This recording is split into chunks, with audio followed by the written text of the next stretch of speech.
Nasihat untuk Allah Subhanahu wa taala ialah mentauhidkannya, mengesahkan Allah, enggak mempersekutukan Allah dengan sesuatu apapun. Dan ini kewajiban semua muslim. Makanya kata Nabi SAW dalam sebuah hadis yang sahih, tanya kepada para sahabat, apakah kalian tahu apa haknya Allah dari hamba-hambanya dan apa hak hamba dari Allah? Tapi Nabi SAW bilang apa? Allah tidak akan lihat wajah kalian dan fisik kalian. Walakin yanzuru ila qulubikum wa amalikum. Tapi Allah melihat hati kalian dan amal kalian. Itu yang paling penting. Ya. Makanya teman-teman sekalian hati-hati sekali. Ini jangan sampai dianggap remeh.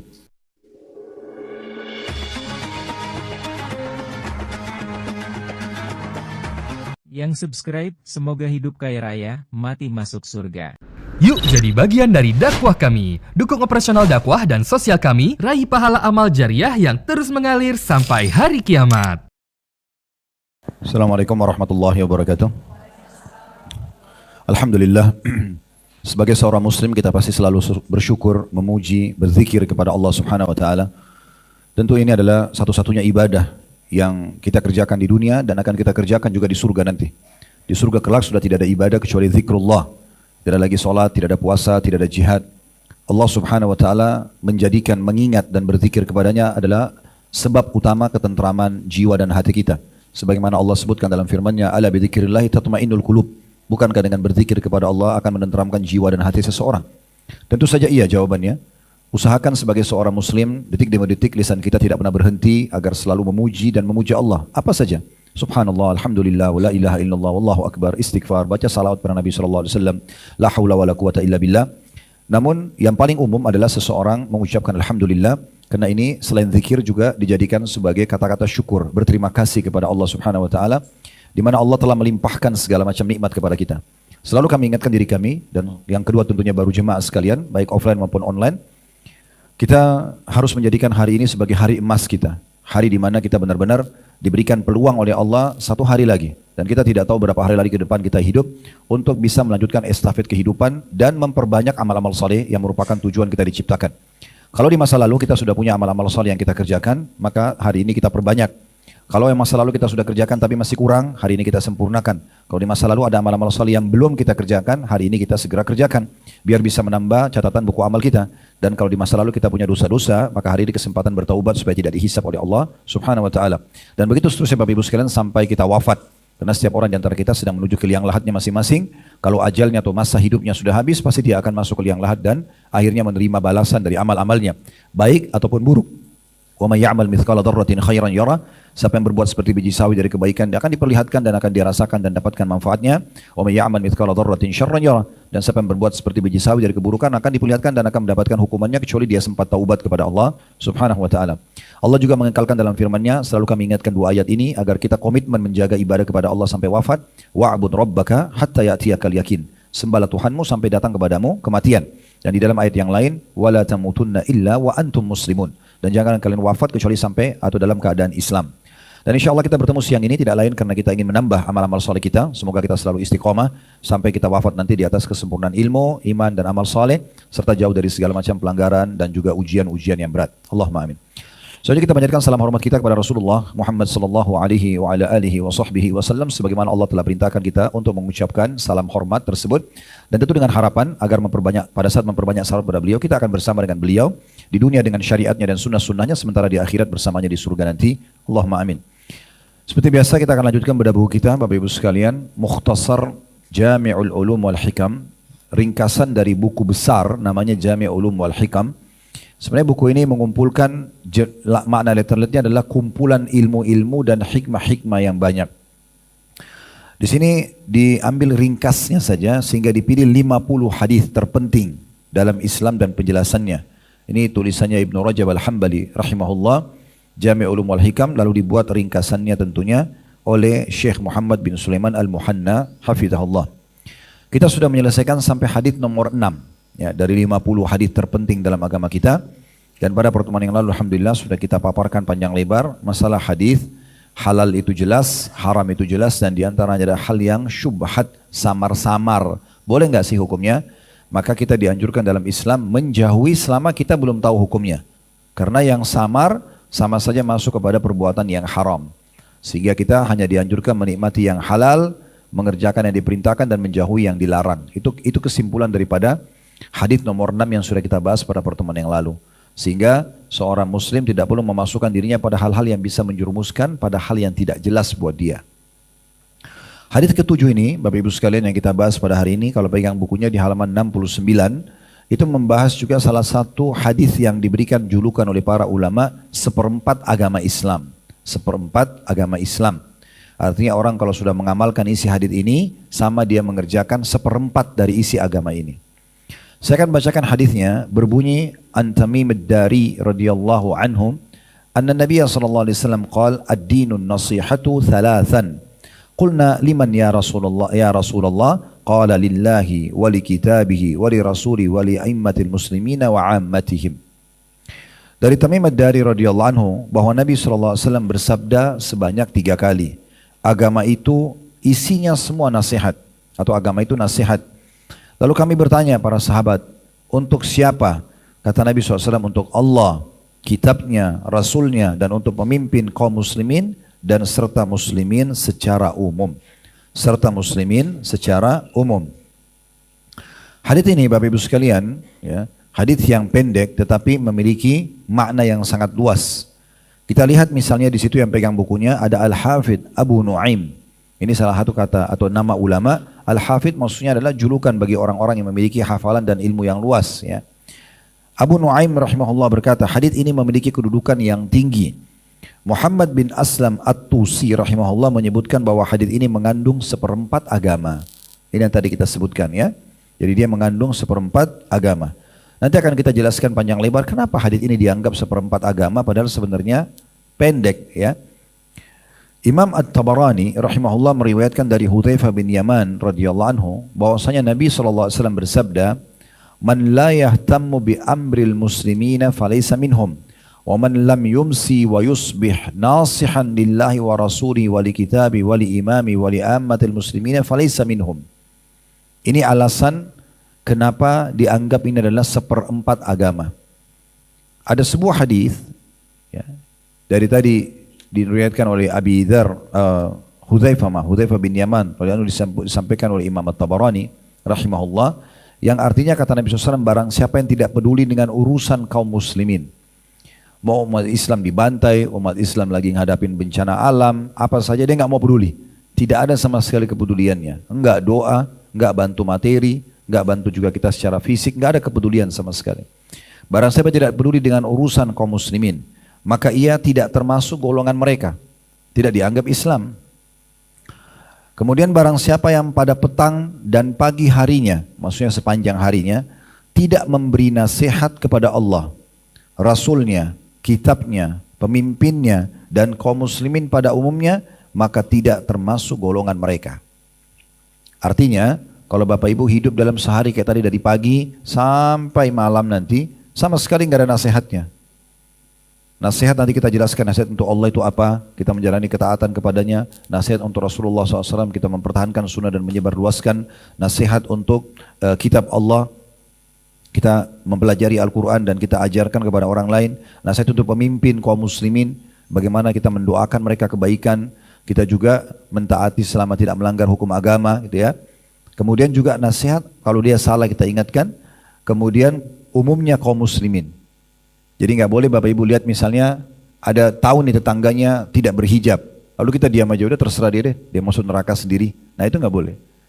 Kita harus menasehatin walaupun sekali, karena amar ma'ruf nahi mungkar hukum wajibnya yang pertama.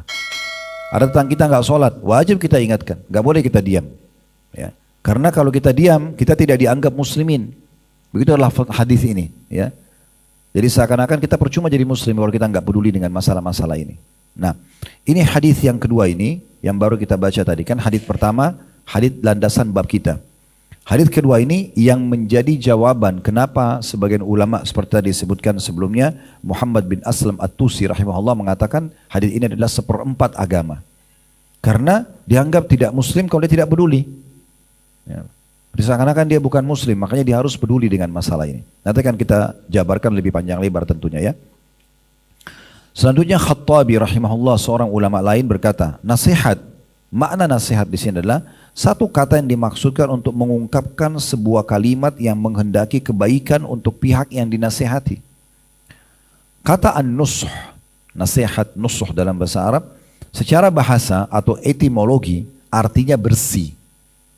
Nasihat itu sebenarnya artinya bersih. Berarti tidak masuk dalam nasihat ini kalau ajarannya, panduannya pada maksiat. Misal ada orang nasihati temannya supaya berzina. Ada orang nasihati temannya supaya ikut gosip, supaya mencuri. Ini nggak masuk dalam istilah nasihat. Ya, ini kemungkaran malah. Jadi secara letterlet yang dikatakan nasihat hanya yang baik saja. Baru dikatakan nasihat. Ya. Dan dalam bahasa Arab juga dikatakan nasahtul asla, artinya aku membersihkan madu dari kotoran. Asal itu artinya madu. Kalau orang Arab bilang nasahtul asla, berarti saya membersihkan madu dari kotoran-kotorannya. Kotoran itu mungkin cuma sisa sarang, sedikit ada kotoran. Nah itu bisa digunakan kata-kata nasahtu. Saya membersihkan madu itu sampai tidak ada kotorannya. Berarti orang kalau memberikan nasihat, dia harus yang benar, berhubungan tentu benar tolak ukurnya adalah agama Allah ya. Kita harus sebagai seorang muslim Bapak Ibu sekalian menganggap benar yang dianggap benar oleh Allah dan Rasulnya. Menganggap salah yang dianggap salah oleh Allah dan Rasulnya. Ini tolak ukur dasarnya. Ya. Walaupun orang itu pintar, cerdas, tapi dia melanggar hukum Allah, tetap kita tidak anggap dia benar. Kan begitu. Seperti ada orang cuma peduli dengan penampilannya saja, orang-orang non-muslim misalnya, tapi dia minum khamar, dia narkotika, dia seks bebas, tetap buruk di mata kita. Tetap buruk di mata Allah Subhanahu wa taala, buruk di mata kaum muslimin, gitu kan? Nanti insya Allah nanti malam kalau Bapak Ibu tidak bisa hadir di Blok M, antara Maghrib Isya kita akan ada bahasan dosa besar. Judulnya berpenampilan buruk. Nanti akan saya rincikan, saya tidak bahas sekarang karena kalau kita bentrok dengan bahasan kita. Nanti bisa ikutin online atau bisa hadir di sana. Nanti di antara itu kita akan bahas insya Allah. Seperti apa yang dimaksud penampilan buruk orang itu, ya? Sehingga dia masuk dalam kategori dosa. Nanti akan ada rincian insya Allah.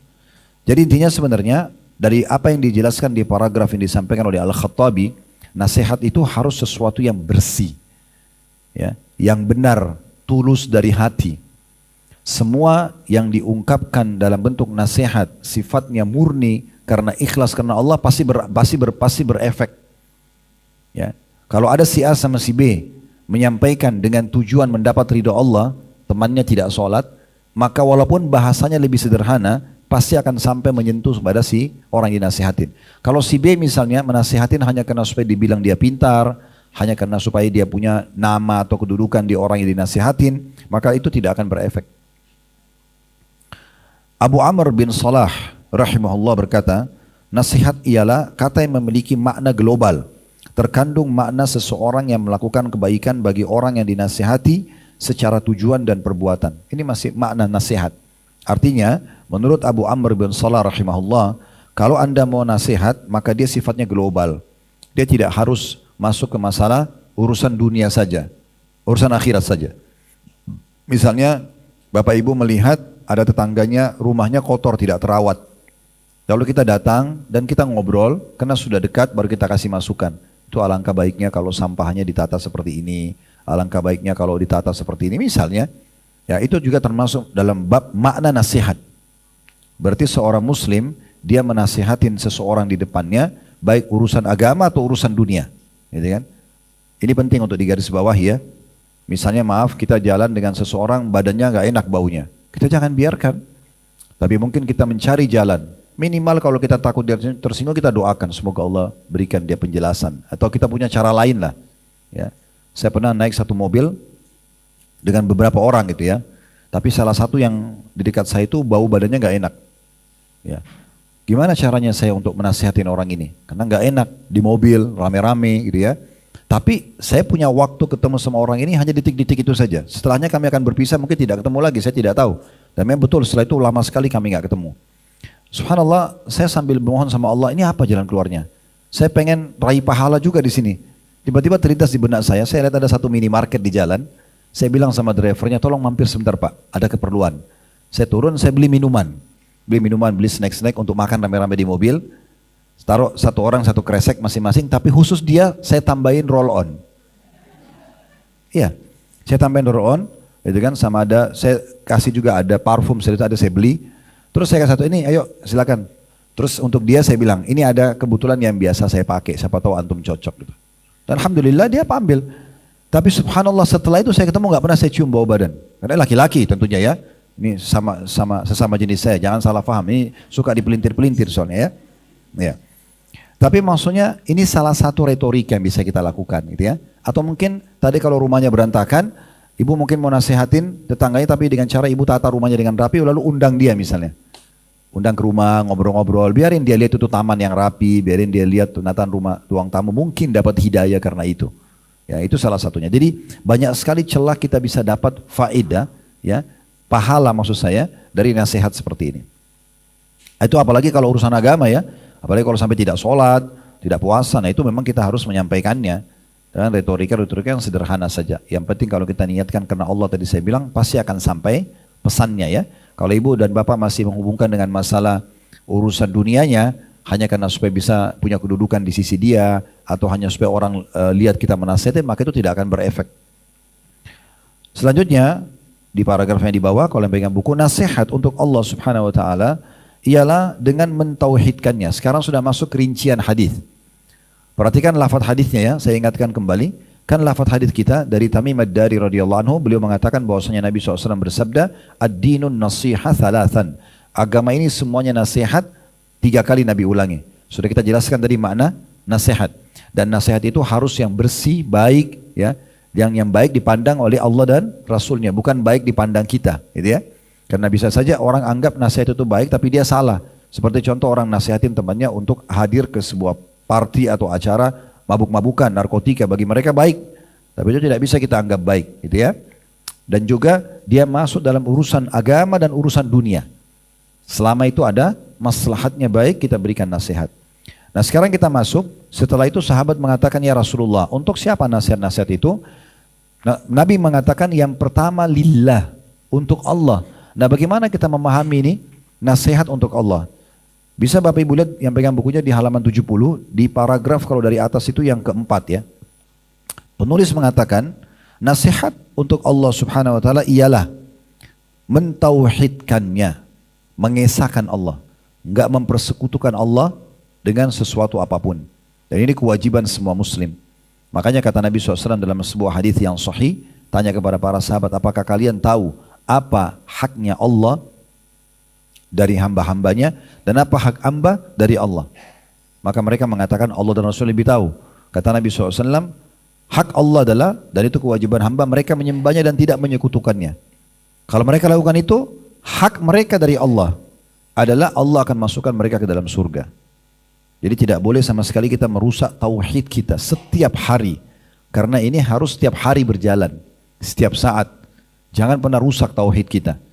Esakan Allah Subhanahu wa taala betul-betul Bapak Ibu sekalian. Yakin Allah yang menciptakan langit dan bumi, menggantikan siang malam, menciptakan kita, udara, air, segala macam Allah yang ciptakan. La ilaha illallah. Tapi betul-betul 100%. Enggak ada keraguan-raguan, ya. Masuk dalam masalah beriman dan tauhid Allah ini adalah menerima semua keputusan Allah, baik atau buruk. Kita tahu di mata manusia maksudnya ya. Kita tahu rukun iman kita yang keenam adalah beriman kepada takdir Allah baik atau buruk. Semua takdir Allah itu baik. Tapi yang memandang buruk manusia. Contoh misalnya, kita tiba-tiba sakit. Tidak ada orang yang mau sakit. Tapi kan itu buruk di mata kita. Tetap baik di mata Allah. Sebagaimana kita terima kalau Allah kasih kita nikmat, maka kita juga terima kalau Allah sedang kasih kita ujian. Itu namanya murni mentauhidkan Allah. Di saat nikmat kita bersyukur, di saat ujian kita bersabar. Tetap kita sangka baik dengan Allah Subhanahu wa ta'ala. Dan kita sudah pernah bahas di masjid ini, masih berlanjut sampai sekarang ya. Ada kajian juga yang tentang masalah sabar. Buku kecil itu panjang lebar kita jelaskan tentang masalah definisi sabar, kemudian keutamaan didapatkan dari Al-Quran, dari hadis, dari perkataan para sahabat, dan banyaklah aplikasi tentang masalah sabar itu tentu. Jadi kita mentauhidkan Allah, ya. Jangan sampai Bapak Ibu ngerusak, ya. Tidak boleh sama sekali kita rusak karena banyak orang Muslim sholat dia bilang iyyaka na'budu wa iyyaka nasta'in, hanya kepadamu kami menyembah ya Allah, hanya kepadamu kami minta tolong. Begitu habis sholat pergi minta di kuburan sebelah masjidnya. Nah mana iyyaka na'budu wa iyyaka nasta'in ini? Kenapa minta-minta pada kuburan? Itu benda mati. Tapi kan orang soleh Ustaz. Walaupun orang soleh, orang yang mati walaupun soleh tetap butuh doa kita yang masih hidup. Bukan kita butuh pada mereka. Ini salah. Ini salah, ya. Bapak Ibu coba cek apa yang saya katakan ini. Nabi SAW waktu meninggal, Bapak Ibu sekalian, beliau meninggal di kamarnya Aisyah, di rumahnya Aisyah radhiyallahu anha. Dan semua nabi-nabi dikubur di mana mereka meninggal. Makanya Nabi dikubur di situ. Jadi Nabi SAW waktu meninggal, ini ranjang Aisyah, itu kuburnya Nabi. Berdekat-dekatan, gitu kan?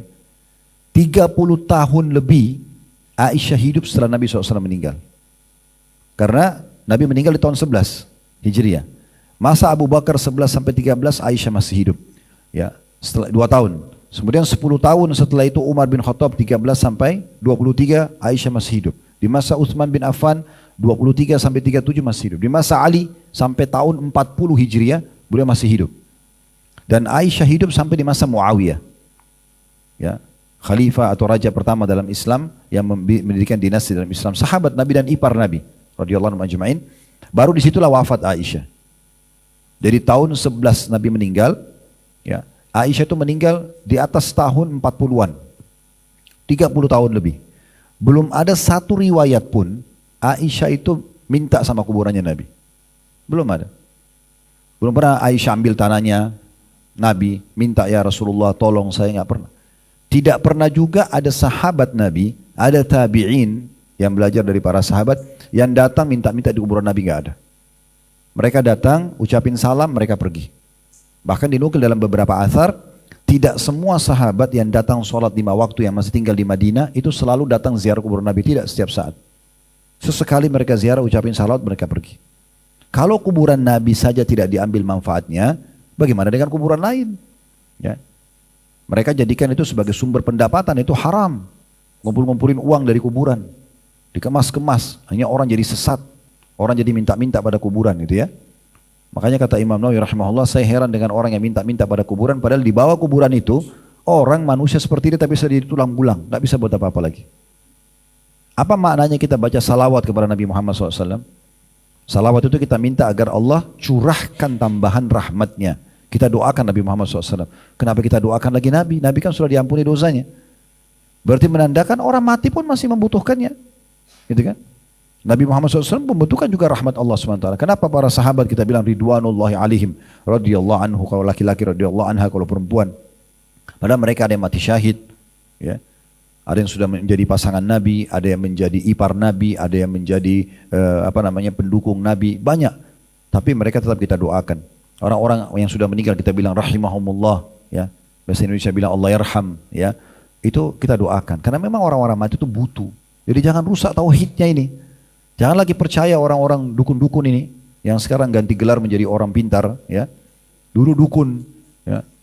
Karena sudah ada dukun di beberapa kampung-kampung kita ditangkap, dibakar hidup-hidup. Nah, dulu saya dapat beberapa tahun yang lalu beritanya itu ya. Sekarang ganti nama nggak tanggung-tanggung, gantinya paranormal. Oh, ini orang di atas normal. Coba, orang pintar dari mana ini? Minta tolong sama dukun, minta tolong sama jin. Ya. Ini dalam Islam dosa besar, pelakunya bisa kufur. Dukun-dukun itu kufur kepada Allah. Ya, makanya kata Nabi SAW, hukuman pada dukun dipenggal lehernya. Kalau ketangkap praktek dipenggal. Sampai sekarang di Saudi masih berlaku itu. Ketangkap praktek dipenggal. Kalau kita kan malah minta tolong sama mereka. Minta tolong supaya dibantu punya anak, supaya dibukain rezeki, supaya tahu suaminya di mana, istrinya di mana. Untuk apa ini semua? Mana doa Anda kepada Allah? Kenapa enggak sujud minta sama Allah petunjuk? Allah bisa kasih gitu ya. Makanya kata Nabi SAW, sampai mendatangi dukun, peramal, penyamun, penyihir, bertanya saja, belum percaya. Cuma tebak-tebak, coba tebak garis tangan saya, coba tebak nasib saya. Dia tidak diterima sholatnya 40 hari. Ke belakang ya, bukan ke depan yang belum dikerjakan. Yang sudah dikerjakan habis 40 hari. Kalau 2 kali dia ke dukun, kalau 10 kali dia ke dukun, berapa ribu hari habis sholatnya. Sholat itu amal yang pernah ditimbang hari kiamat. Untuk apa datang ini? Kalau ada sekitar Anda laporin, jangan dibiarkan, tidak boleh. Nah ini perusak akidah, perusak tauhid kepada Allah SWT. Lalu kata Nabi SAW, sampai mendatangi dukun, peramal, penyamun, penyihir, bertanya dan percaya, maka dia telah kufur atas apa yang diturunkan kepada Muhammad SAW. Jadi dia harus syahadat lagi tuh. Ya. Oh di Indonesia luar biasa, buka usaha harus pakai pelaris supaya cantik, pakai susuk, wadah segala macam hal lah, ya yang tidak masuk akal. Nggak perlu, ya. Yang ciptakan wajah Bapak Ibu, fisik Bapak itu Allah. Sempurna Bapak Ibu. Tidak usah bilang, oh kenapa saya jelek. Ini ciptaan Allah, nggak ada yang jelek. Semuanya bagus. Tinggal kita tunggangi, kita nikmati, kita pakai ibadah. Selesai. Ya, makanya kata Nabi SAW, Inna Allah yang turu ila suwarikum wal ajsamikum. Allah tidak pernah nilai wajah kalian dan fisik kalian. Kalau hanya orang cantik sama orang gagah masuk surga, kesian orang-orang jelek. Gitu kan? Tapi Nabi SAW bilang apa? Allah tidak akan lihat wajah kalian dan fisik kalian. Walakin yanzuru ila qulubikum wa amalikum. Tapi Allah melihat hati kalian dan amal kalian. Itu yang paling penting. Ya. Makanya teman-teman sekalian hati-hati sekali. Ini jangan sampai dianggap remeh. Jangan percaya bintang-bintang, ramalan-ramalan. Ya, udah lupain aja itu. Kamu lahir bulan apa? Bulan Mei. Oh bintangnya Taurus. Oh ini Sagittarius. Ini Gemini. Percayalah ramalannya. Ya. Gak boleh Bapak Ibu yang percaya itu dewa-dewanya orang-orang Yunani dulu, gak boleh. Hanya Anda undi nasib Anda, oh warna kesukaannya ini, oh jodohnya begini, rezeki. Kenapa diramal? Udah jalan aja, bismillah tawakkal Allah, ikhtiar, lalu rezeki kita sudah datang kok. Sudah tercatat semuanya. Dan sekian banyak hal-hal yang harus hati-hati ya. Harus hati-hati sekali. Jadi jangan semuanya dijadikan sebagai sebuah pegangan atau kepercayaan, ini bahaya ya. Jadi harus hati-hati sekali. Dan banyak hal ya, ini masalah tauhid ini sudah banyak sekali kami bahas di kajian bedah buku Minhajul Muslim, di kajian buku tentang kitab tauhid, itu ada semua di playlist YouTube, Bapak Ibu bisa dengarkan. Jadi nasihat untuk Allah SWT adalah yang paling pertama mentauhidkannya, betul-betul memurnikan ibadah kepada Allah, selesai, enggak pernah ibadah kepada makhluk, ya, selalu mengikuti syariatnya. Kemudian dikatakan menyifatinya dengan sifat-sifat kesempurnaan dan keagungan. Kita imani semua nama-nama dan sifat Allah apa adanya Bapak Ibu sekalian. Jangan pernah dialih-alihkan. Jangan interpretasi, jangan ditakwil ya. Jangan ditolak, jangan diserupakan dengan makhluk. Contoh misalnya, Allah bilang dalam Al-Quran, Yadullahi fauqa aidihim. Tangan Allah di atas tangan-tangan mereka. Ya sudah kita imani apa adanya. Enggak usah dibayangkan sama dengan tangan makhluk. Ada sebagian kelompok bilang, oh kita enggak boleh bilang tangan Allah itu kita harus takwilkan. Kita harus alihkan maknanya, interpretasikan itu adalah maksudnya kekuatan Allah atau yang lainnya. Orang ini kenapa kalau ditanya kenapa anda takwil begitu? Karena nanti diserupai sama makhluk. Sebenarnya dia tidak sadar dia sedang serupakan Allah dengan makhluk. Kenapa terus anda bayangkan sama dengan Allah? Allah ciptakan tangan manusia beda, tangan jin beda, tangan hewan-hewan beda. Allah maha sempurna. Kita imani sifat Allah maha sempurna, tidak sama dengan makhluknya. Ya kan? Contoh misalnya dikatakan tentang sholat tahajud. Hadis yang masyhur. Kalau tertinggal sepertiga malam, Allah turun ke langit, bumi. Allah turun ke langit bumi, perhatikan, begitu hadisnya. Lalu Allah bertanya kepada para malaikat, adakah yang minta ampun saya maafkan, adakah yang punya hajat saya penuhi, adakah yang minta tolong saya tolong. Kita harus imani apa adanya, Allah turun ya Allah turun. Bagaimana dengan kemahasempurnaannya, gak usah kita jauh ke sana. Kita cukup imani apa adanya karena akal kita gak sampai ke situ. Nah itu termasuk namanya memberikan hak sifat-sifat Allah yang maha sempurna. Allah turun. Ada juga hadis tentang hari Arafah, nanti ini orang-orang yang pergi haji, gitu kan. Pada saat hari Arafah, Allah Azza wa Jal datang di hari Arafah itu. Ya. Ada riwayat lain mendekat kepada hari Arafah. Lalu kemudian membanggakan mereka di depan para malaikat-malaikatnya. Allah bangga, Allah kagum, Allah gembira, Allah marah. Semua kita imani. Tapi tidak boleh disamakan dengan makhluknya. Itu harus kita yakini begitu ya. Nah ini juga sama. Ini berarti kita nasihat untuk Allah. Kita mempertahankan semua itu. Jadi kita mensifatinya, N-nya itu kata ganti Allah besar ya, dengan sifat-sifat sempurna dan keagungan tanpa diserupai dengan makhluk, tanpa ditolak juga nama-nama itu dan sifat-sifat itu. Tentu banyak sekali contoh-contoh dalam masalah ini ya.